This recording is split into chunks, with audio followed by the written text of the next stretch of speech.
नमस्कार दोस्तों, आज की स्टोरी ये रही आपकी स्क्रीन पर। काली भयानक रात में आत्मा की सवारी। एक रेलवे स्टेशन पर एक रात को गहरे अंधकार में विभिन्न ऑटो ड्राइवर खड़े थे। आवागमन के साथ ही ये ड्राइवर ग्रामीण यात्रियों को उनके गंतव्य की ओर ले जाने का काम कर रहे थे। जैसे तैसे रात बढ़ी, ज्यादातर ड्राइवर अपने घरों की तरफ रवाना हो गए, जिसके परिणाम स्वरूप घाट स्टेशन पर सिर्फ थोड़ी भीड़ बची थी।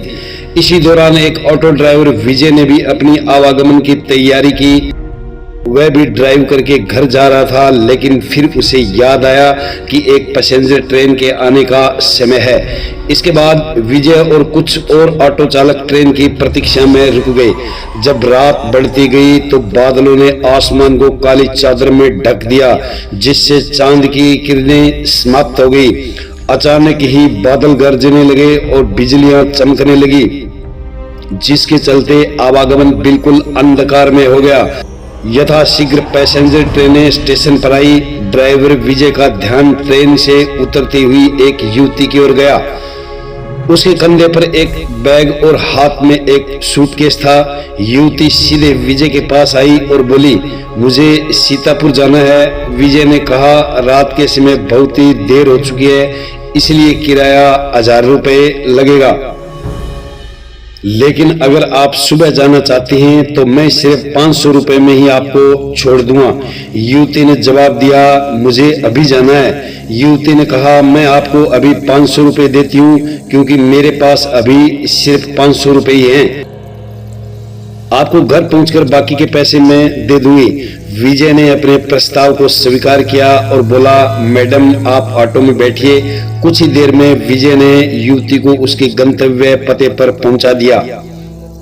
युवती ऑटो से उतरते ही जल्दी से अपने घर की ओर चली गई और विजय से कहा कि मैं आपको बाकी के 500 रुपये देने आती हूँ। विजय करीब आधे घंटे जितना इंतजार करता रहा, किंतु वो युवती विजय के पैसे देने के लिए नहीं आई।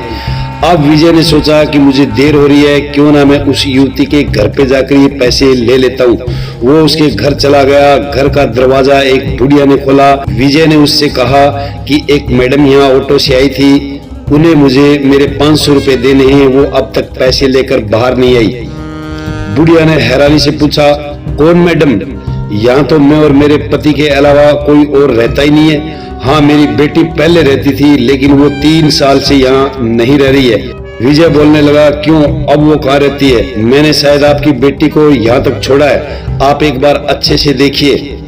बातों बातों में विजय की नजर सामने दीवार पर गई। वहां उसी लड़की की तस्वीर लगी हुई थी, जिसे वो ऑटो में बैठा कर लाया था। विजय ने बुढ़िया से पूछा, वो दीवार पर किसकी तस्वीर लगी है? अच्छा, वो तस्वीर, वो तो मेरी बेटी की है। बुढ़िया ने जवाब दिया, हाँ वो मेरी बेटी है। क्यों, क्या हुआ? तुम ऐसे क्यों पूछ रहे हो? जवाब सुनते ही विजय बोल पड़ा, माताजी मैंने कहा था ना कि मैं आपकी बेटी को घर लाई हूँ, यही मेरे साथ ऑटो में बैठकर आई थी।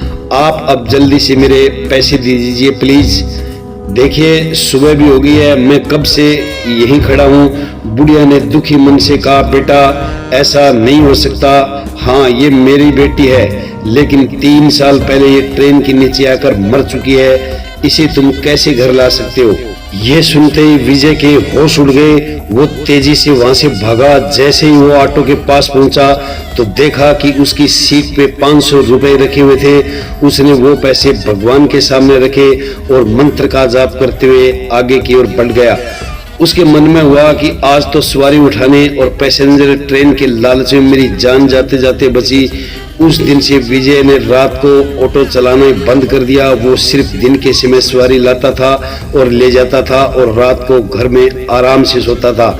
दोस्तों स्टोरी कैसी लगी कमेंट बॉक्स में कमेंट अवश्य कीजिएगा और हमारे चैनल को लाइक शेयर और सब्सक्राइब अवश्य करें। आज के वीडियो में दोस्तों इतना ही, अगले में फिर मिलेंगे। धन्यवाद, थैंक यू, बाय बाय।